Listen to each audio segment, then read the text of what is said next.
战燕笑道：算了，不问了。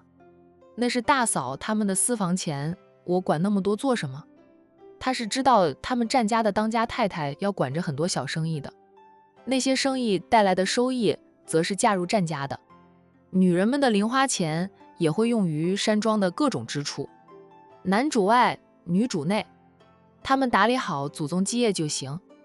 兄弟俩进了万盛花园，看了好几套房，最后战月买下的是大平层，当场就签了合同，支付了定金。从万盛花园出来，却只有战燕一个人。他家8个说要独自逛逛，熟悉一下周围的环境。战燕总觉得8个不对劲，可又找不到哪里不对劲，只得自己一个人回悠悠山庄。回到了山庄，老九还是忍不住去问海童。他说：大嫂，万盛街一条街的商铺都是我们家的吗？万盛街？海童想了一下，然后点头，是咱们家的，怎么了？我8个刚才叫我带他去万盛花园看房子，他当场就买了一套大平层。那里还有升值空间吗？就算有升值空间，8个怎么不多买几套？他说自己自住的话，那里有什么优势？离公司有点远呢。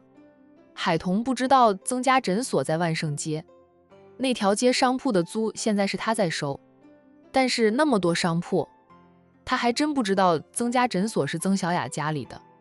应该说以前他并不认识曾小雅，不认识也就不会留意到这些，只知道那里一共有多少间商铺，每间商铺是按万盛街多少号排序的，他记得是序号。至于每间商铺经营什么，他就没有留意了。其实是曾家的房子属于自建房，以前曾家买的地皮自建的，他们并不属于战家的租客。那里人流量大，做生意还不错，那里的店老板都能按时交租。我没有加租，他们也没有要求减过租，环境不错，交通方便，那里的房价似乎没有受到多大的影响。你8个可能真看中了那里的升值空间吧？他想住在那里也没啥，你们不都是各地买房吗？不止战家的少爷们，就是他们这些少奶奶都在各地买了不少的房子，仅是管城他都有几10套的房子，看中哪里就在那里买房子。如今的他早就不是数年前的海童了，他有足够的财力，想买房就买房，想买车就买车。战燕想了想，也是，他们都一样，看中哪里就在那里买房子，反正他们不差钱，房子多了，他们偶尔才会去住上2晚，主打一个去哪里都能住在自己的家。战燕便没有多想，却不知道他家8哥哥在知他走后，就在曾家诊所斜对面的那间咖啡店坐了一下午，直到傍晚，战月才结账离开。他也没有离开万盛街，而是去附近的花店买了一束花，然后抱着花束去了曾家诊所。曾家诊所此刻没有病人，二叔夫妻俩还有曾小峰在聊天，不知道聊什么，3人都在笑。战月就是在这个时候推门进去的，3人看到战月进来都止住了笑，个个都看着战月。这青年长得可真帅啊，小峰，他比你还要帅。曾二婶最先说话，她低声夸赞着战月帅气。曾小峰却是盯着战月抱着的花束。他们这里是诊所，抱着花束进来的当然不是看病，又是妹妹的追求者吧？瞧着倒是比林健好一点，至少养眼，就是2只手还缠着纱布，双手受了伤。先生，请问你找谁？曾小峰起身迎上前去，脸上挂着职业式的微笑。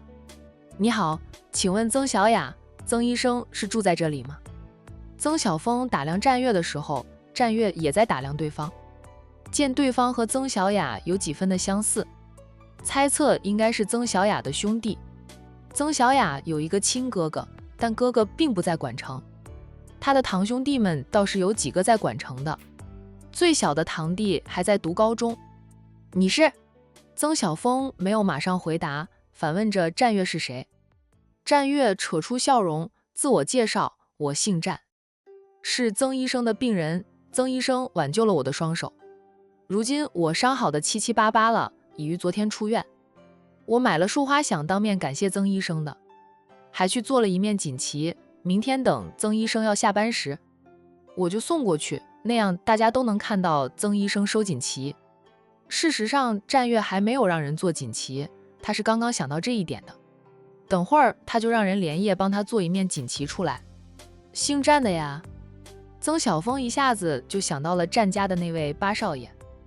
妹妹和他说过，说战家的八少爷出了车祸，受了点伤，伤在双手，然后住了挺长时间的院。妹妹说战八少爷其实早就可以出院的了，结果愣是住到昨天才出院。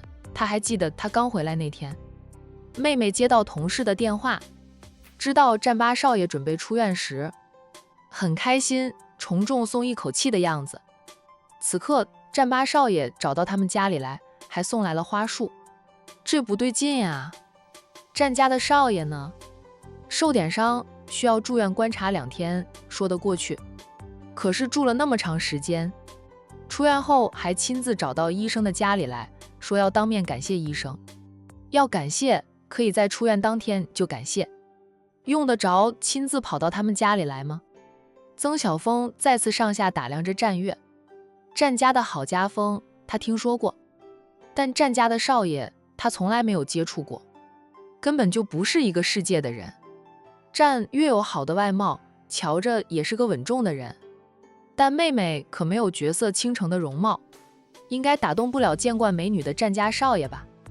曾晓峰心里想了很多，面上却笑着说道，战先生，曾小雅是我妹妹，你先坐坐，我帮你上楼叫一下小雅。然后他扭身就往楼梯口走去，边走边对二叔二婶说道，二叔二婶，战先生是小雅的病人，登门致谢的，麻烦你们先招待一下，我去叫小雅。曾二叔二婶早就听到了两人的对话，他们不知道战家少爷的事，也没有多想，以为真的是病人过来致谢，热情的招呼战月坐下。二婶又去给战月倒来了一杯温开水，战先生请喝水。谢谢。战月起身接过那杯温开水并道谢。二婶见他双手虽然缠着纱布，但并不影响他端着水杯喝水，知道他手上的伤是好的七七八八的了。其实拆了纱布都可以，没必要一直缠着纱巾。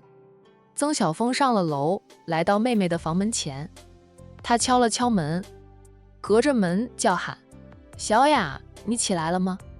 起来了。曾小雅已经换好衣服，准备下楼吃了饭就去上班的。她走过来拉开了房门，哥，是可以吃饭了吗？曾小雅以为哥哥是叫她起床吃饭的。我上晚班，每天都是睡到这个点就会起来。她笑着走出来，因为饿醒了。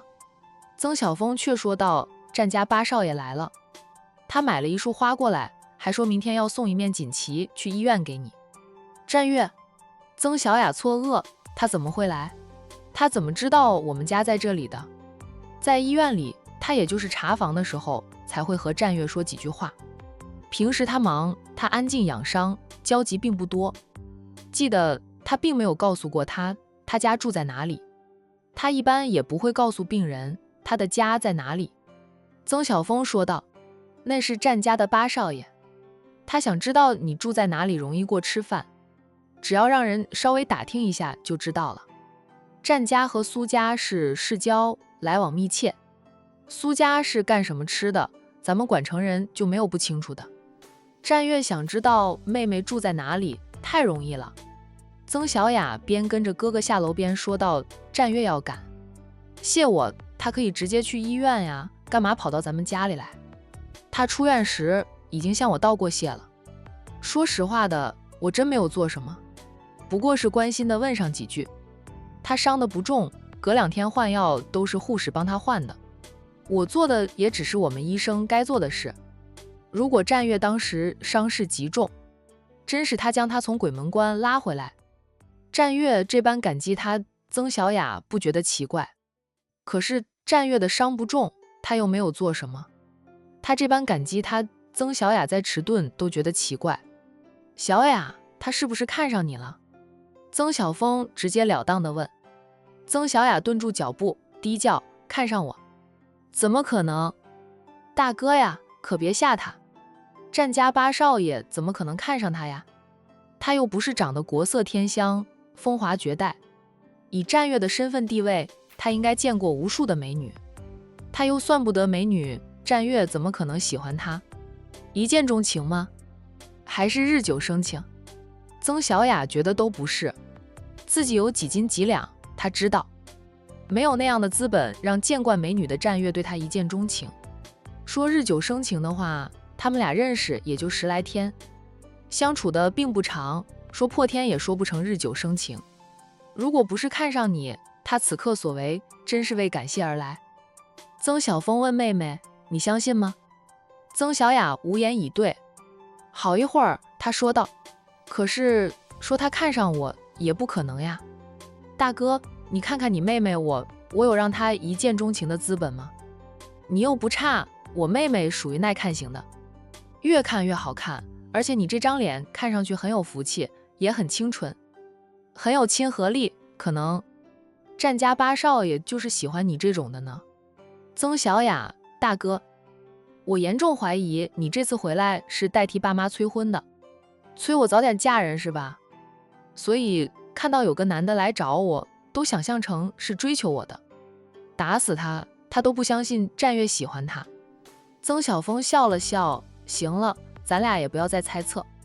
若他真的看上你了，以后肯定还会找过来，像林健一样。若是就来这一次，以后都不会再见面，那就是哥想多了。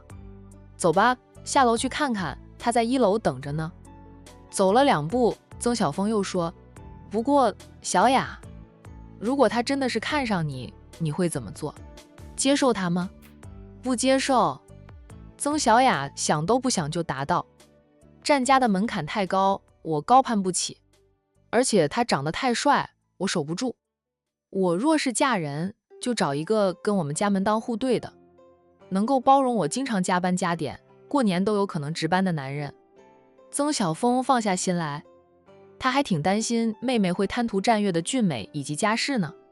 毕竟在管城，挺多女孩子做梦都想嫁入战家当少奶奶的。还好妹妹很清醒，不会做那样的梦。婚姻还是门当户对的好，高价要受很多委屈，低价又怕扶贫，所以最好就是门当户对。曾小峰笑道：“到时候大哥帮你介绍几个与咱们家门当户对的好男人。哥，我想自由恋爱，不用你们介绍。”曾小雅拒绝哥哥的介绍，她想自由恋爱。你那眼光，行，你要自己找就自己找，但一定要带眼识人，不要再找到像10号那样的渣男，林健那样的也不适合你。知道了。曾小雅受过一次情伤，若是开始新的恋情，她必会慎之又慎的。兄妹俩聊了好一会儿，才一起下楼去。外面天色还没有完全暗下来，夏季吗？是日长夜短的。曾小雅一下楼便看到了战月，她太耀眼，哪怕安安静静地坐在那里，也如同一束光，光芒四射，吸引着所有人的视线。